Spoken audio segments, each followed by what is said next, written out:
Assalamualaikum warahmatullahi wabarakatuh. Teman-teman, jumpa lagi di channel David Eka Saputra.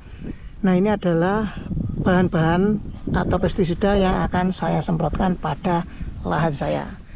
Oke teman-teman, jumpa lagi di channel David Eka Saputra. Seperti ini ya, gulutan yang sudah jadi. Ini sudah 2 kali garbu, tapi ini dangkal ya, karena ini sudah mentok paling bawah. Itu banyak batu-batunya, kerikil-kerikilnya banyak juga. Jadi ini nggak maksimal ya untuk pendalaman paritnya. Jadi nanti ya terpaksa ini nanti harus diperdalam lagi dengan cara digancu ya, agar nantinya bisa lebih dalam lagi. Tapi ini nanti ya kita bahas nanti. Sekarang ini yang saya akan bahas bagaimana cara agar nantinya teman-teman saat tanam melon, tanamannya subur, tanamannya akan kuat, figurnya kuat, sehingga nanti akan tahan terhadap serangan penyakit ataupun hama. Jadi diawali dengan persiapan lahan yang benar. Jadi seperti apa persiapan lahan yang benar? Teman-teman simak video berikut ini. Nah teman-teman, ini lahan yang sudah jadi seperti ini. Yang saya lakukan biasanya kalau tanahnya sudah 2 kali garbu atau dalamnya paritnya sudah sesuai yang saya inginkan dan sudah jadi lahannya seperti ini, yang saya lakukan selanjutnya yaitu saya akan lakukan pemupukan dasar. Pemupukan dasar itu sangat penting ya nanti untuk memberikan nutrisi di tanahnya. Jadi nanti tanaman setelah tanam nutrisinya melimpah, makanannya melimpah, sehingga nanti tanamannya akan subur. Itu nanti yang saya akan lakukan. Tapi yang sekarang ini yang saya akan bahas yaitu penyemprotan dekomposer. Jadi kenapa harus disemprot dekomposer? Yang pertama teman-teman lihat ini ya, ini ada sisa-sisa akar dari tanaman. Ini garbu kedua ya, ini enggak kelihatan, tapi kalau garbu pertama kemarin itu kelihatan sekali ya sisa-sisa akarnya.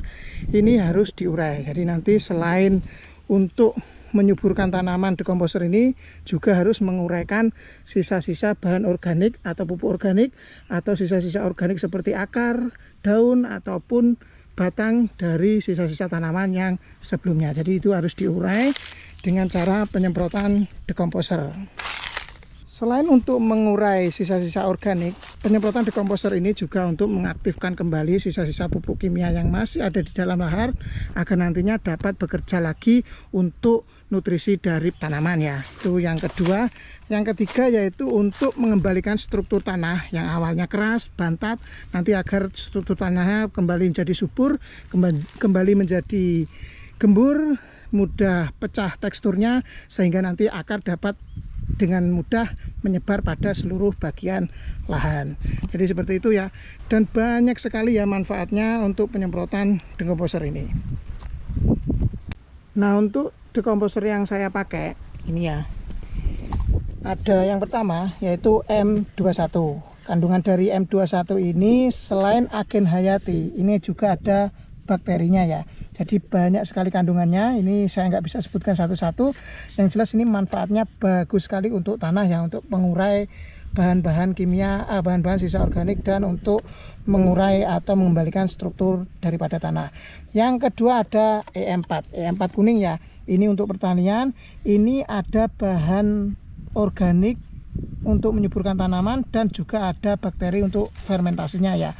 Ini hanya ada 2 kandungan yaitu bakteri saja di sini ya. Ini ada 2 bahan bakteri saja, dan untuk pemakaiannya cukup pilih salah satu, M21 atau E4 warna kuning ya. Cukup pilih salah satu, karena saya sering pakai M21 ini selain karena ada bahan bakterinya juga ada agen hayatinya. Jadi ini lebih mahal, tapi ini isinya lebih komplit daripada E4 warna kuning. Ini hanya ada 2 bakteri saja kandungannya.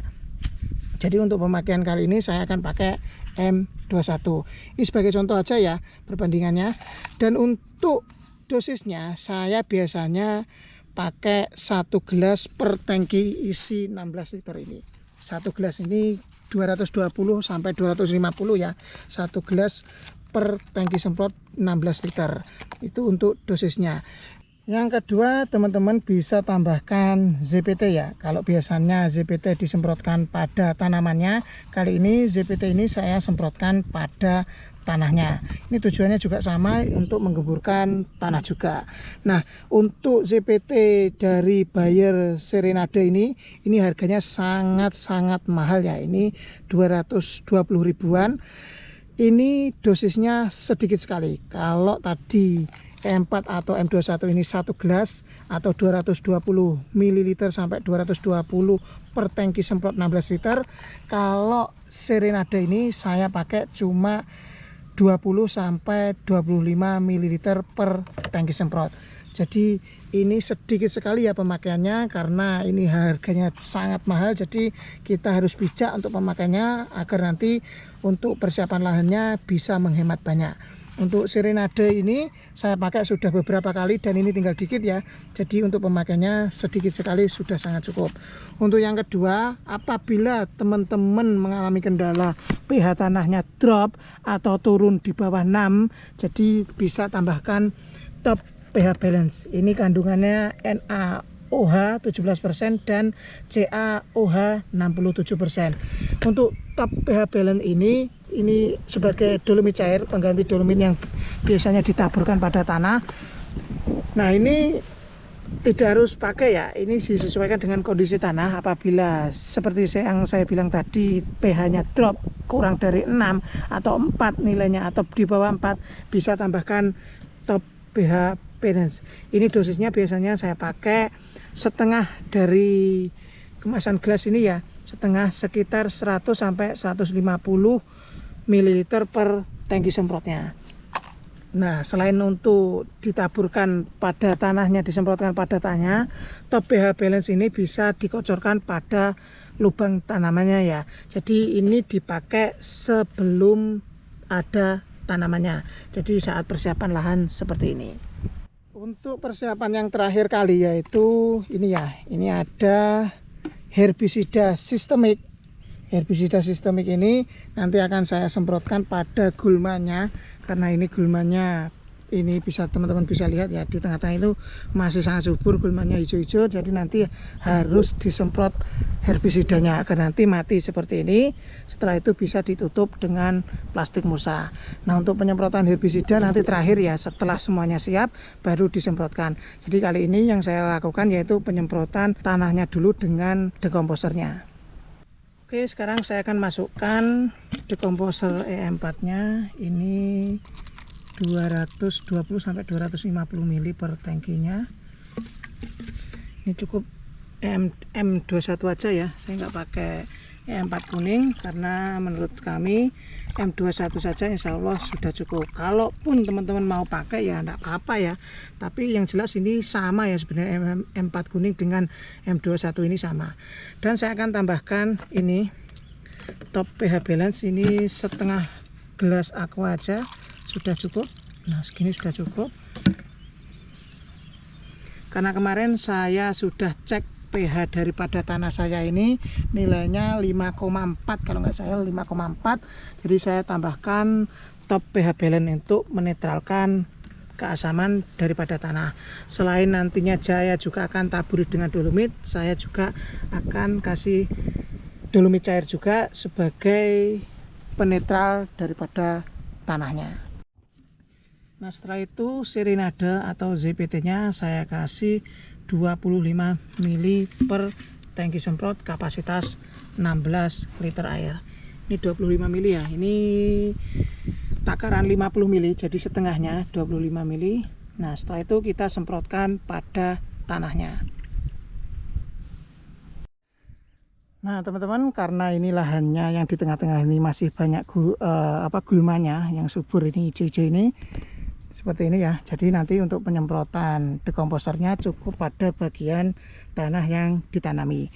Sebenarnya yang bagus itu disemprotkan seluruh bagian tanahnya seperti video yang sebelumnya, karena yang sebelumnya itu lahannya bersih, jadi semprotannya pada seluruh bagian tanahnya. Tapi karena ini masih banyak gulmanya yang hijau ini, jadi kalau kita semprot nanti yang ada malah gulmanya makin subur. Jadi untuk penyemprotan kali ini kita semprot lebih dahulu pada bagian yang akan ditanami saja.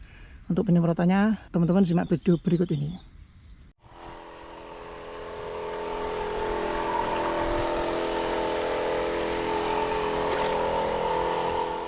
Untuk dekomposer yang ada di dalam kemasan botol ini agen hayati atau bakterinya masih dalam keadaan tidur atau belum aktif. Ini bisa diaktifkan lebih dahulu. Untuk cara aktivasinya sudah pernah saya bahas ya di video yang lain, atau bisa langsung disemprotkan pada tanah tanpa aktivasi. Karena pada prinsipnya bakteri atau agen hayati yang ada di dalam kemasan botol ini akan aktif dengan sendirinya apabila terkena media seperti tanah, kohe, bahan-bahan organik ataupun media yang lainnya. Jadi dekomposer bisa langsung pakai atau disemprotkan pada tanah atau diaktifkan lebih dahulu. Alhamdulillah akhirnya selesai ya penyemprotan dekomposernya. Tadi habis sekitar 11 tangki untuk penyemprotan dekomposernya, dan insya Allah besok saya akan semprot dengan herbisidanya untuk gulmanya. Untuk herbisidanya saya pakai herbisida sistemik dengan bahan aktif aminoglifosat.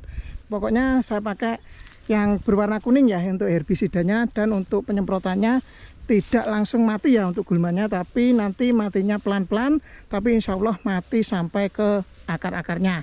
Dan seperti ini contoh yang dulu yang sudah pernah disemprot dengan herbisida sistemik, terlihat ya ini sudah mengering, tapi ada banyak yang muncul gulma baru ya seperti ini juga. Nah insya Allah nanti akan disemprot lagi dan insya Allah akan mati kering keseluruhannya. Besok saya akan semprot dengan herbisida sistemik. Untuk cara penyemprotannya hanya pada bagian yang ada gulmanya saja. Untuk tanah yang baru ini jangan disemprot ya, ini karena herbisida yang saya pakai herbisida sistemik, bukan herbisida pratumbuh. Jadi untuk efektifnya pada bagian yang ada tanamannya saja. Seperti ini caranya.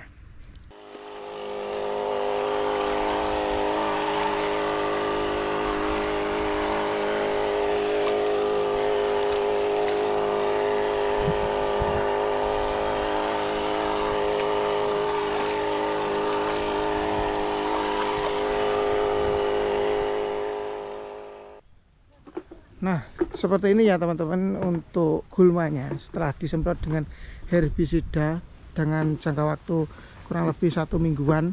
Jadi sudah mulai menguning kering seperti ini ya. Ini insya Allah nanti akan mati secara bertahap, nanti lama-lama akan ambles dan hilang ya gulmanya.